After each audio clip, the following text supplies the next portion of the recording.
onto this.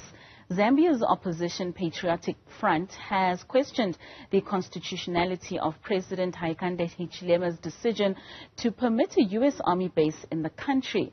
The party argues that the presence of this base, there will be potential infights of attacks from groups fighting the U.S. Now, let's discuss this with development, or rather the development of this, with former Zambian ambassador to Ethiopia, Emmanuel Mwamba, who joins us now from Lusaka. Mr. Mwamba, thank you so much for your time. And thank you for joining us. Now, as I mentioned, the opposition party, the Patriotic Front, has questioned the constitutionality authority of the Zambian president, who has permitted this United States Army, a foreign army, on Zambian soil to have this military base in that country at the time. What do you make of this? Does the opposition party have a stance in refuting that this take place? Thank you very much, and thank you to your viewers. This matter has been of deep concern since AFRICOM was set up in 2007. Our previous heads of states, from President Levi Mwanawasa, President Rupia Banda, Michael Sata, and the recent predecessor to Mr. Hichilema, President Edgar Lungu, all of them objected to AFRICOM setting up either a base or a security office in Zambia. I must hasten to say what was recently announced is not the setting up of a base, but of a security cooperation office by AFRICOM to be based at the U.S. Embassy. The objection is historical.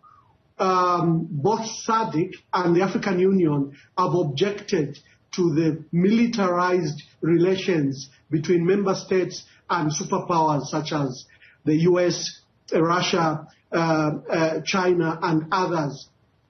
What has been encouraged is cooperation from all these entities and not to have one dominant state, as is occurring here in Zambia, where AFRICOM, a combatant unit of the United States Army responsible for Africa, wishes to set up an office here in Lusaka. Now, the president of Zambia tweeted earlier this week, on Wednesday rather, that there are only Zambian military bases in Zambia and let's not debate falsehoods. And also the defense minister came out and said that the statement was incorrect. Like you said, it was only an office that is being set up. But this still has raised concerns with the establishment of this office amongst the Zimbabwean authorities. There's a heated debate that has come across the political divide on the possible intentions of the Americans. Yes, it's of concern because we've seen where they opened what they call security offices of cooperation in Botswana and in Ghana.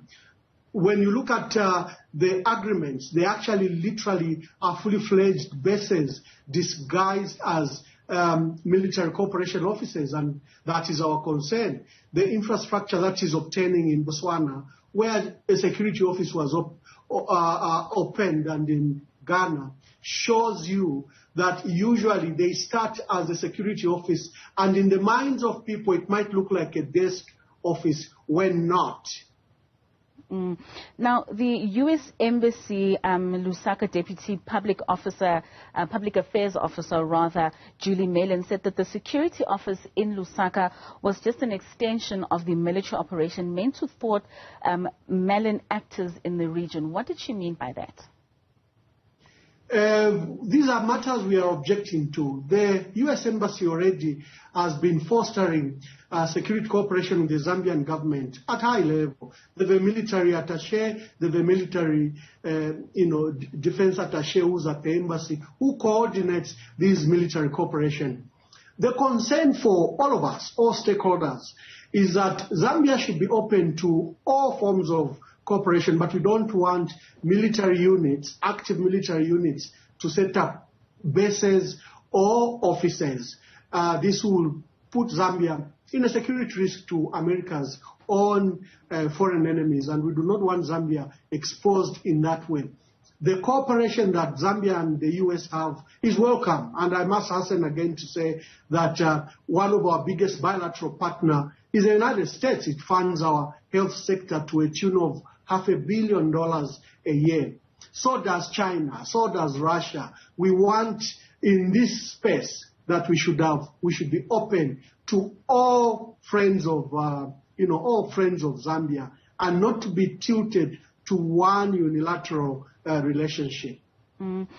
But do you possibly think that there could be a strategy at play by the president that citizens are not aware of? I mean, we do know that ZANU-PF supporters have publicly called him a puppet of the West. Do they have a justified position in this?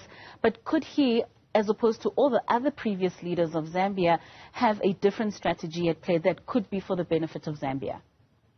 So we've called upon the president to publish the memorandum of understanding if he's demonstrating that this relationship is innocent and is all about military cooperation and military-to-military, relationship. We've urged the president to make public the MOU that was signed. Secondly, a decision like that, which has been rejected by his 4 previous predecessors, required that he consults largely with the opposition and with all stakeholders. The president can't take a unilateral position on such a sensitive matter that hinges on our sovereignty, and that might undermine our relationship with our neighbors. Remember, SADC has a position on this matter. The African Union have a position on this matter. So it's not about a base or a security office. It's about AFRICOM as an entity, that it should not have active presence on our soils because of the security risk that comes with it. Thank you so much, Mr. Mwamba. Thank you for your time and for your inputs on that matter. That was Mr. Emmanuel Mwamba, who is the former Zambian ambassador to Ethiopia, unpacking for us the stance of other stakeholders in that country with regards to the U.S. opening a military office on Zimbabwean, on rather Zambian soil.